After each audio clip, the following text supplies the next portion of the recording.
E o assunto agora também é polêmico. O SBT Meio Dia vai falar de um assunto que gera, além de polêmica, divide opiniões e não é de hoje. É um movimento que quer separar a região sul do restante do Brasil. O que será que os nossos comentaristas e catarinenses acham disso? Antes, veja a reportagem de Pedro Cunha e Jorge Marques. A pergunta é direta. Você quer que o Paraná, Santa Catarina e Rio Grande do Sul formem um país independente? Ideia absurda. Não comungo com essa ideia, não, de jeito nenhum. E eu concordo, porque daí assim vai ter o quê? O Sul é mais rico, não é? Ele consegue se sobreviver. Pois é, justamente para avaliar o tamanho dessa polêmica que uma consulta popular está sendo organizada pelo movimento O Sul é Meu País. A votação vai ser realizada no sábado, entre as 8 horas da manhã e 8 horas da noite, nos 3 estados do sul do Brasil. A gente está querendo escutar a população do Sul. Pela primeira vez na história, a população do Sul vai ter a oportunidade de dizer se quer essa independência econômica, cultural e administrativa. O desejo é fazer um país parlamentarista municipalista, onde tudo vai se concentrar nos municípios. O movimento espera distribuir cerca de 500 urnas por todo o estado, mas apesar dessa organização, a consulta popular não tem validade legal e não faz parte das eleições para prefeito e vereadores. Dessa forma, não vai ser a Justiça Eleitoral que vai auditar a votação e contar os votos. Este especialista em direito constitucional avalia a consulta.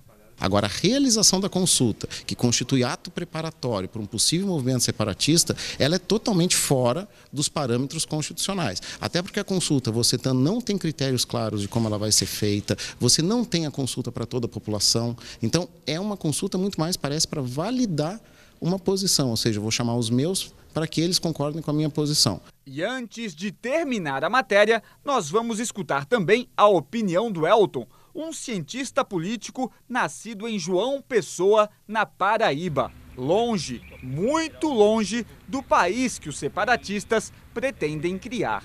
Sendo muito claro, assim, direto, eu não acredito que tenha fundamento objetivo de se concretizar tanto politicamente quanto economicamente. Bom, nós já estamos aqui, continuamos com os nossos comentaristas e muito obrigada pela presença. O historiador presidente do Instituto Histórico e Geográfico, Augusto Zeferino.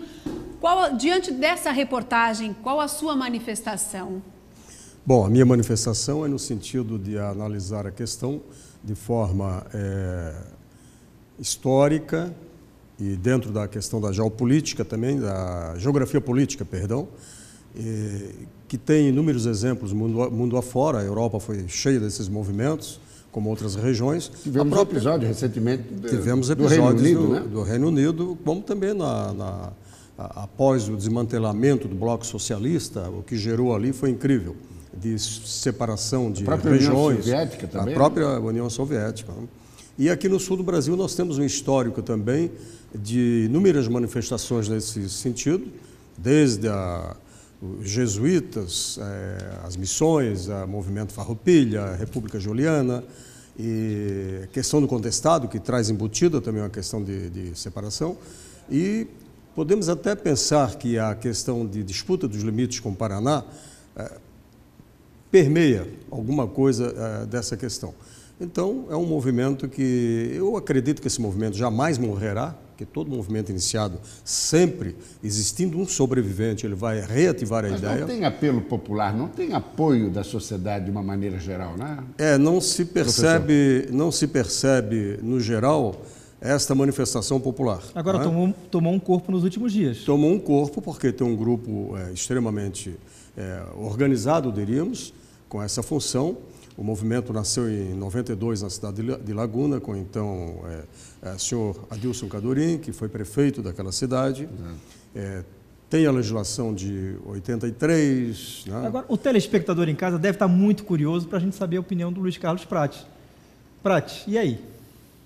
Primeiro, nenhum movimento de pesquisa popular visando a separatismo no mundo esteve ou está dentro da lei. É um processo que tem que ir contra a mão da lei. 2, necessárias lideranças saudáveis e ousadas. 3, Tempo. Não se faz isso com pressa. 4. Muito sangue derramado. Conveniente ou não, se não houver uma releitura do Brasil, o povo brasileiro, não é um povo politizado. Se não houver uma releitura equilibrada, enquanto o Sul continuar a ser visto como os coxinhas ricos, a coisa pode encrespar. Pode. Prisco, de forma política. É o aspecto político e econômico, né? O momento que vive o país, se falar em separatismo, efetivamente não faz o menor sentido. Mas esse talvez ainda não seja mais o momento considerando disso. a situação gravíssima, Léo, só para completar, do estado do Rio Grande do Sul, que está literalmente quebrado.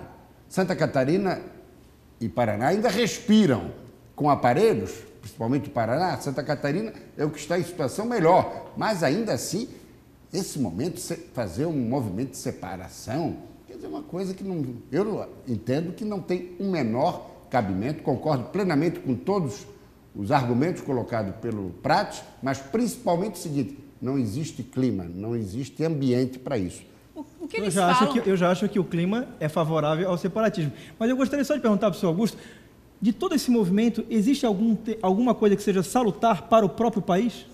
Olha, eu acredito que esses movimentos contribuem, de alguma forma, para não deixar essa questão afogada, que pode gerar algo pior futuramente.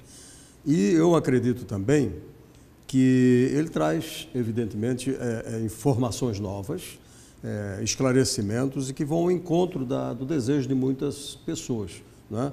De se manifestarem, de clarearem essa situação. Agora, a minha preocupação também, vamos supor que tenha sucesso, é o pós. Como é que será Santa Catarina, Rio Grande do Sul e Paraná? Quem comanda? Onde será a capital? Vai ser uma disputa acirrada. O movimento, inclusive, diz Lages como se fosse a capital do Brasil. Agora veja o seguinte, o Rio Grande do Sul está quebrado, sim. O Sartori, o atual governador, tem culpa? Não. Claro Herdou. não. Herdou de quem o governo? É um assunto polêmico, a gente continua falando aqui nos próximos dias. Só para completar... Vamos ver como é que vai ficar a mobilização para o fim de semana também, na segunda a gente mostra isso. Eu só acho o seguinte, também fazer essa mobilização em cima das eleições, não vejo o porquê disso, mas de qualquer maneira, a própria Justiça Eleitoral repeliu qualquer ideia de colocar isso em votação. Mas o que eu gostaria de colocar é que o movimento é legítimo, a iniciativa das pessoas é absolutamente legítima. Só que reafirmo, não vejo aí nenhum ambiente para se discutir isso nesse momento. Mas o mais importante, a semente está lançada.